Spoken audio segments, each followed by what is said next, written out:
മയക്കം കൊടുക്കുക, ഒരു പ്രാവശ്യം വായോട്ട് ശ്വാസം മൂടുക. പക്ഷെ ഞാൻ പൊതുവെ പറയും അത് വേണ്ട എന്ന് ഞാൻ പറയും.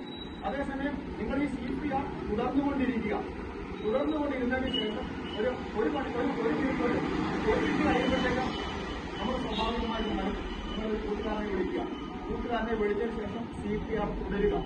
എന്നിട്ട് ഒരു 5 മിനിറ്റ് മിനിമം 5 മിനിറ്റെങ്കിലും കഴിയുന്നത് ശ്രമിക്കുക. എന്നിട്ട് നിങ്ങൾ ആശുപത്രിയിൽ കൊണ്ടുപോവുകയാണെങ്കിൽ തന്നെയും രോഗിയെ കിടത്തിക്കൊണ്ട് ഇതേ CPR കൊടുത്തുകൊണ്ടുപോകാൻ ശ്രദ്ധിക്കുക.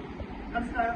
രോഗിയെ ഇട്ടിട്ട് പോകരുത്, ഒന്നും കൊടുക്കാതിരിക്കില്ല. ഈ CPR കഴിയുന്നതും കണ്ടിന്യൂ ചെയ്തുകൊണ്ട് തന്നെ കൊണ്ടുപോകാൻ ശ്രദ്ധിക്കാം.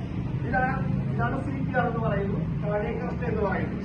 കാർഡിയക് അറസ്റ്റ് എങ്ങനെയാണ് കാർഡിയക് അറസ്റ്റ് ഐഡന്റിഫൈ ചെയ്യേണ്ടത്, കാർഡിയക് അറസ്റ്റ് ഉണ്ടായാൽ എന്താണ് ചെയ്യേണ്ടത്, CPR എങ്ങനെ എഫക്റ്റീവായിട്ട് ചെയ്യാം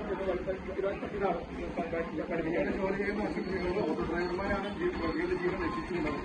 പല സ്ഥലങ്ങളിലും അങ്ങനെ ഉണ്ടായിട്ടുണ്ട്. അതായത് നമ്മളിങ്ങനെ വിളിച്ചാൽ എനിക്കാത്തൊരവസ്ഥയുണ്ടെന്നുണ്ടെങ്കിൽ ഓട്ടോ ഡ്രൈവർമാർ CPR കൊടുക്കും, വീട്ടിൽ കൊണ്ടെടുത്ത് മരിക്കും, അല്ലെങ്കിൽ ഭാര്യ CPR കൊടുക്കും, അല്ലെങ്കിൽ അറ്റൻഡേഴ്സ് CPR കൊടുക്കും. അതുമൂലം രോഗി രക്ഷപ്പെടാനുള്ള സാധ്യതയുണ്ട്.